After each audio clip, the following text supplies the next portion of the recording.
j'excuserai mon député permanent en charge de l'action sociale qui ne pourra pas nous rejoindre pour lequel c'était retenu à nous sur d'autres réunions.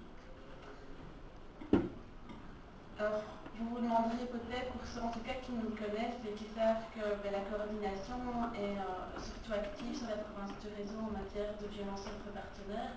Certains se demanderont un petit peu pourquoi la coordination traite des mutilations génitales et sort de son domaine d'action. Alors, il faut savoir qu'en Belgique, depuis maintenant 3 ans, la Belgique s'est dotée d'un plan national de lutte contre les violences faites aux femmes qui s'est élargi à la question des mutilations génitales et des mariages forcés, en plus de la problématique des violences entre partenaires. Depuis maintenant 20 ans, et cette année-ci d'anniversaire, les coordinations provinciales sont mises en place pour aider les professionnels actifs dans ces problématiques à rendre leurs actions plus cohérentes, à travailler ensemble pour améliorer la prise en charge des victimes et garantir ainsi leur sécurité. En province de Hainaut, nous avons pris le parti de croire que le travail en réseau est une donnée importante pour améliorer la condition des victimes, leur accompagnement et leur suivi. C'est dans ces espaces de rencontre, de concertation, que se dégagent également des valeurs communes et une confiance pour faciliter les échanges constructifs entre professionnels.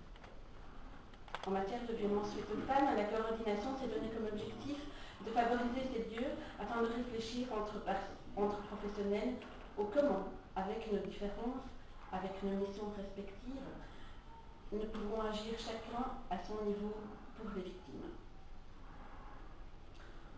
Aujourd'hui, nous avons décidé avec Impact et avec Femmes africaines de lever le voile sur une violence qui nous semble lointaine, qui nous semble aussi inimaginable, impensable.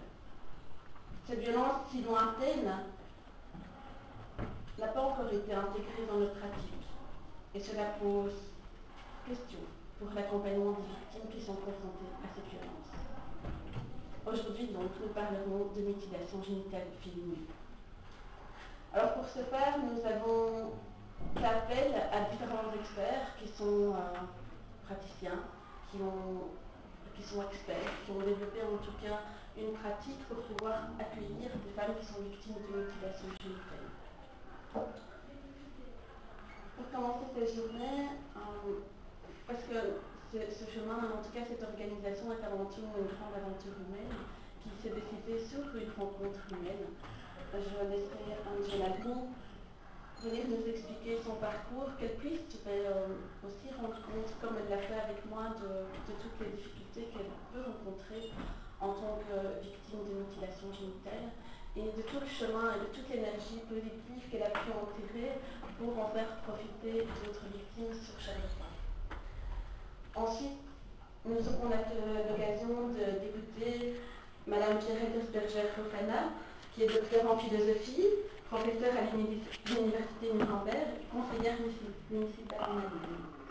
Madame Esberger était également lauréate du prix Hélène Weber pour son combat et son engagement en faveur de l'intégration et contre les violences faites aux femmes en Allemagne, et notamment pour son grand engagement en matière de mutilation génitale féminine. Ensuite, je laisserai la parole au docteur en gynécologie, M. Martin Caillé, qui pratique au sein de l'unité de périnéologie au sein de l'hôpital Saint-Pierre à Bruxelles.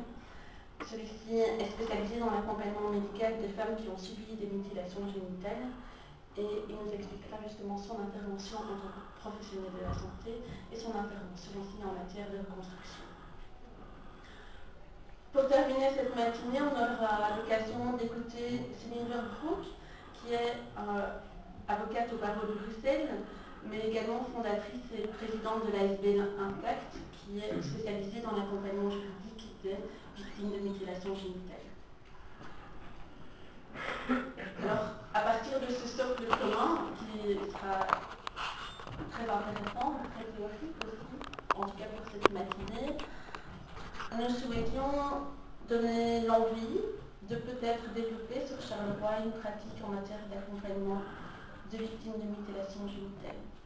Donc pour ce faire, on s'est dit que ça serait intéressant de pouvoir vous présenter un panel d'actions qui sont menées sur d'autres lieux au sein de la région wallonne et de la communauté française.